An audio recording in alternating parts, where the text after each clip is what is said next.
The boxers have been given their instructions. The seconds are out. The crowd is ready for another edition of Shoulder Roll Virtual Boxing with your presenter, the boxing historian, Greg Rashid.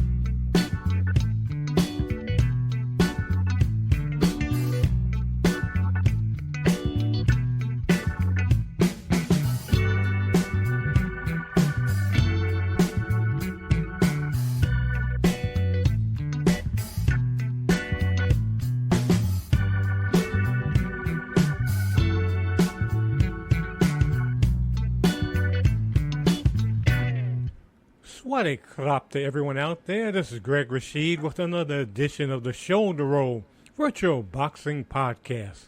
And Swati Krap, if you're new to the program, means hello in Thai, because I'm in Bangkok, Thailand, loving it, and just loving all you folks out there who support this program. So happy to do it.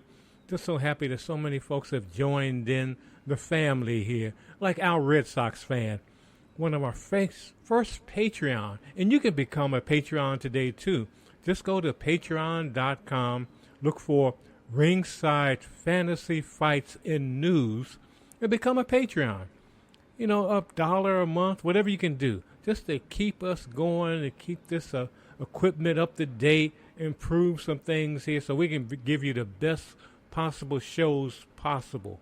And what we do here, we do fantasy fights. We also talk about boxing news, and I call this a boxing variety show, so we'll put a little music in here. And today, we're just going to get right into the fight right now. Today's fight is between two all-time greats in the lighter division, lightweight division. I'm talking about Prince Hamed and Henry Armstrong, and they're going to be battling out hopefully for 12 rounds. We'll see. But we have Punchline Pimblebrook here today to be our commentator. So we're going to go right down to the ring right now. The gloves are on and the lights are bright. Percy Punchline Pemberton here. Let's bring on the fight. Ladies and gentlemen, grab your gloves and fasten your mouth guards, because tonight we're stepping into the squared circle with two legends of the ring in a battle that's sure to be nothing but pure dynamite. In one corner, we've got a fighter who is truly on a mission. Pound for pound, he's a relentless machine. His punches come in waves, and once he's got you cornered, you'll be screaming for a life raft. Introducing the hurricane of haymakers, the man who fights like a perpetual storm, the one and only Henry a Hurricane Armstrong. And in the opposite corner, a man who flies higher than the ring ropes themselves. His style is nothing short of magical. He moves with the grace of a magician, leaving his opponents scratching their heads wondering, what just hit me? He's the prince of the punch, the sultan of swagger, with a fighting style as wild as a flying carpet ride. Get ready for the high-flying, electrifying, never terrifying Naseem Prince Hamed. A truly dandy affair which will be refereed by Rudy Battle at the Mecca of boxing, Madison Square Garden, right in the heart of New York City. Let's get ready for a bout that's as refined as a gentleman's tea and as thrilling as a ballroom brawl. Round 1 begins with Armstrong sprinting toward Hamed to land a 3-point left cross. Hamed powers a 3-point right hook to the breadbasket. Armstrong misses with a wild left uppercut. The fighters are in ring center.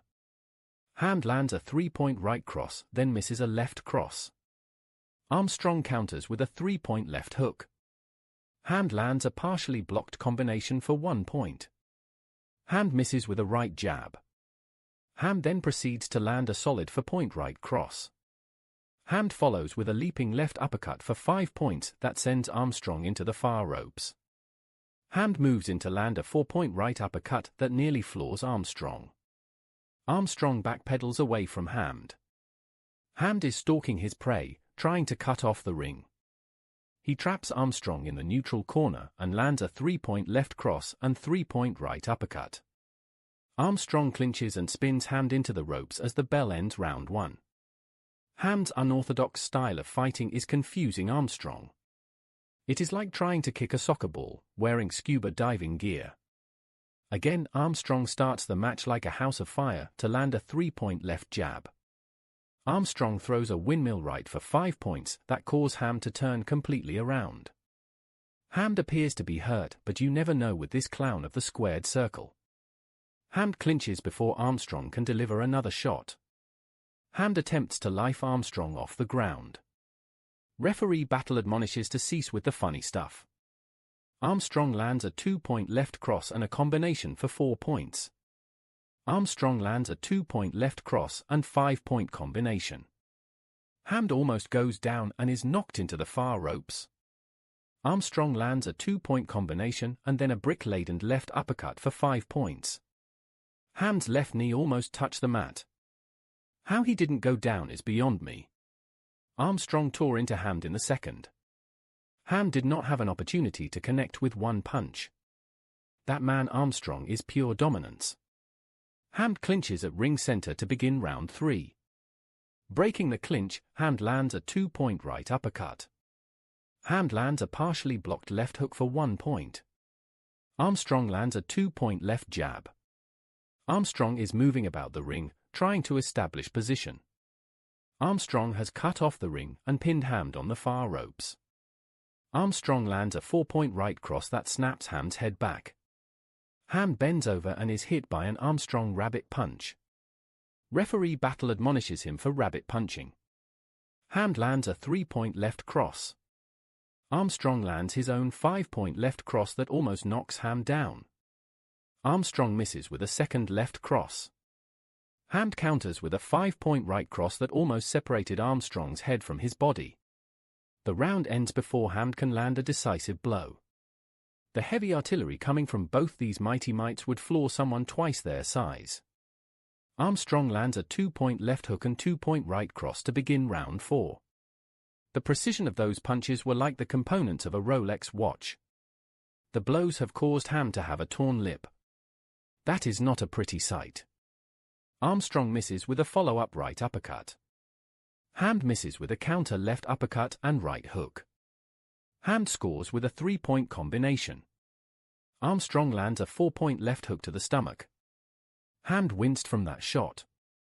Armstrong lands a terrific right cross for 5 points that has Hamed stumbling back. His gloves almost touched the canvas. Armstrong misses with a combination, then connects with a 2-point left uppercut. Armstrong lands a left hook for 4 points to put an end to round 4. The last 2 rounds have seen Hamed being beaten worse than a mattress full of bed bugs. Armstrong misses with a left jab to begin round 5. Armstrong lands a 2-point left jab and 3-point right cross. Armstrong pins Hamed into the ropes.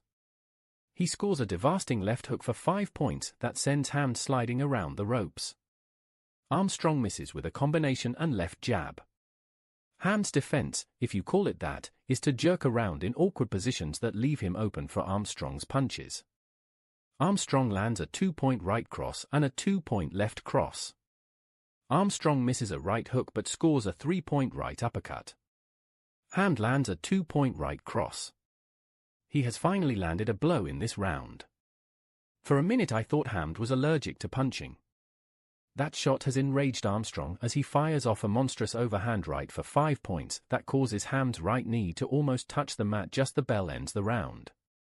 I was wondering if Rudy Battle may penalize Hamed soon if he doesn't put up a fight. Armstrong runs out of his corner to meet Hamed at ring center and is met with a 3-point right jab and a 5-point right uppercut that buckles Armstrong's knees. Hamed lands a 3-point jab. Hamed has gotten his second wind. Armstrong lands a 3-point left cross and 4-point right uppercut that sends Hamed into the far neutral corner. Armstrong misses with a windmill left cross. Hamed counters with a 3-point combination. Armstrong lands a 2-point left jab, 3-point left uppercut and 2-point right jab that sends Hamed reeling into the ropes. As Armstrong moves forward, Hamed is on his bicycle trying to avoid any more punishment. He is flapping his arms as he moves around the ring like a mad stork. Maybe Hamed hopes his odd behavior will intimidate Armstrong. The Madison Square Garden crowd wonders when is lift-off for the Hamed bird as round 6 ends. Hamed started the round strong, but Armstrong's punches are too full dynamite to have Hamed try to go toe-to-toe with him. Armstrong lands a 3-point left cross to start round 7. The fighters are in ring center. Hamed lands a 5-point right hook that staggers Armstrong. The prince has delivered his best punch of the evening. Armstrong recoups quickly and lands a 3-point left jab, then misses a left uppercut. Hamed counters with a 2-point right hook. Armstrong lands a 2-point left jab and 4-point right uppercut that nearly floors Hamed. Armstrong follows with another 3-point left hook and 2-point combination. Hamed clinches to clear his head. Hamed grabs Armstrong by the waist and almost pulls his trunks down. Let's keep event a G-rated 1, Hamed. We have little kiddies watching. Referee separates the boxers and warns Hamed to stop it. Hamed lands a solid 3-point right lead at the bell. This Armstrong is unstoppable. Hamed has never had this much pressure put on him. It is worse than going on your first job interview. Armstrong lands a 3-point left jab to begin round 8. Hamed misses with a combination. Armstrong lands a 5-point right hook that sends Hamed forward. He is trying to regain his balance, but in the process, his left glove lightly touched the mat. That was enough to have Rudy Battle give him a standing 8 count. The prince looks glassy-eyed from my vantage point.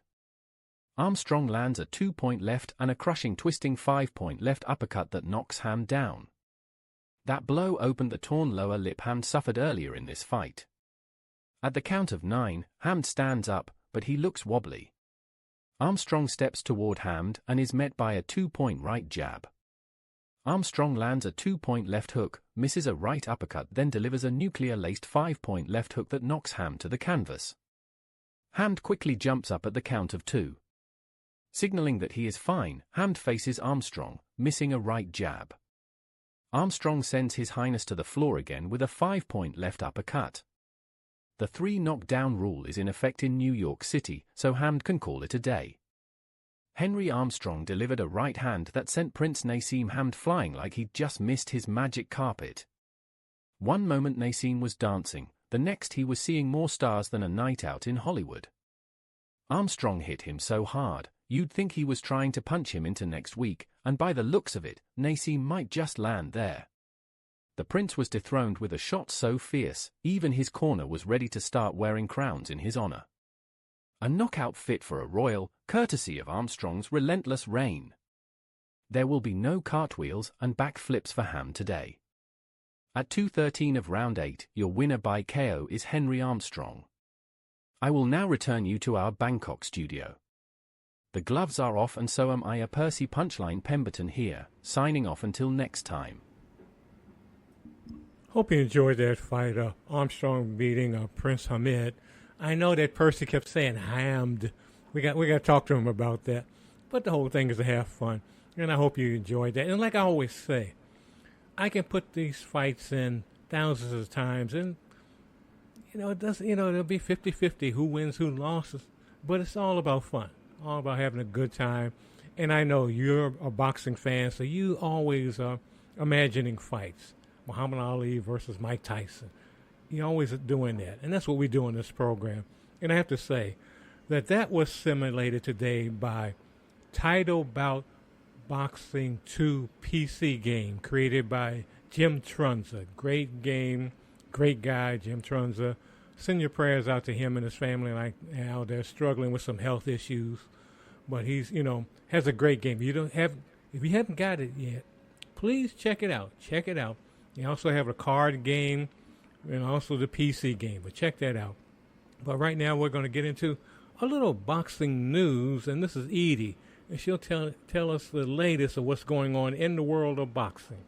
Christian Belay continued his impressive climb up the super middleweight rankings with a dominant win against Sergei Derevyanchenko in Canada. The unbeaten Frenchman is quickly making a name for himself, and he added to that reputation by outpointing the former world title challenger. Renowned for his toughness, Derevyanchenko has shared the ring with many high-quality operators including Gennady Golovkin and Daniel Jacobs. He was expected to provide Belay with a solid test, and that's what happened as Belay went the 10-round distance.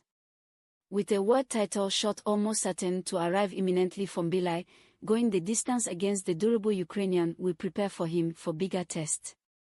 A close first half of the fight soon went into Belay's favor when it looked like Derevyanchenko suffered a bicep injury, and after taking over in the latter stages of the fight, he was handed the verdict on the scorecards. Imane Khalif's mother has made clear the Algerian boxer is female, following a summer of controversy around the 25-year-old.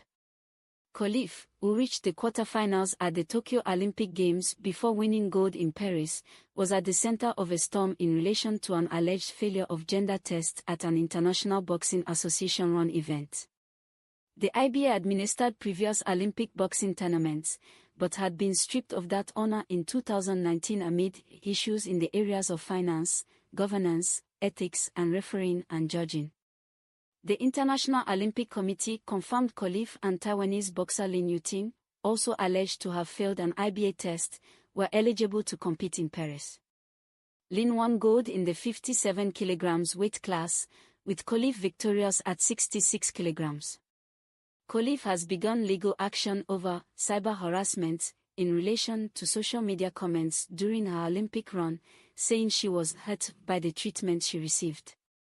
Now, her mother Nasria has spoken out. Nasria is quoted by the Mail as saying she will give her beloved daughter her unwavering love and support as I have always done since she was born. Khalif's father Ammar has also weighed in on the matter, saying, "My child is a girl. She was raised as a girl. Imane is a girl who has loved sport since she was 6 years old." In early August, during Khalif's run in Paris, Ammar told Reuters, "Having such a daughter is an honor because she is a champion." He also shared a document with the publication, showing his daughter's date of birth. "This is our family official document, May 2, 1999, Imane Khalif, female. It is written here, you can read it, this document doesn't lie," he said. The family's comments come after a joint statement from the IOC and the Paris 2024 boxing unit, published in early August. It made reference to a sudden and arbitrary decision by the IBA in relation to the 2023 test and said, towards the end of the IBA World Championships in 2023, they were suddenly disqualified without any due process. Thank you again, Edie, for that information. Hope you enjoyed that. And now, as I always say, this is a boxing variety show. We'll give you a little music right now. This is the group Windows of Ken. And this is Rise, Funk, and Trunk on the Shoulder Roll Virtual Boxing Podcast.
And that was the Windows of Ken, Rise, Funk, and Trunk on the Shoulder Roll Virtual Boxing Podcast. And we're getting ready to get out of here right now. Hope you enjoyed the program today, the fight between Henry Armstrong and Prince Hamed. And we have many, many fights. If this is your first time listening to the program, we have tons of them. Look at our page, Ringside Fantasy Fights and News, and check those fights out. And more importantly, just check yourself out as far as giving yourself, just happiness and joy and bringing that to whatever community you're in. So each day that you wake up, when you wake up, get up and just hug yourself and say, I love myself. Look in that mirror and say that. If you're sight impaired, get up, just hug yourself and say, I love myself. Because if you don't love yourself, you can't do anything. You can't help anyone else out because you don't love yourself. So love yourself and do what you can to make your community, wherever you are in this world, a better place. It just takes small things. Helping a senior, helping a young person, an animal that might be in need, something as far as the environment in your community, cleaning it up, just simple things. But again, this is Greg Rashid. Go in love and go in peace. Look forward to seeing you next time on the Shoulder Roll Virtual Boxing Podcast. Thanks so much for tuning in. Thanks for tuning in. Please remember to like, comment, share and subscribe to this channel. Thanks and have a great day.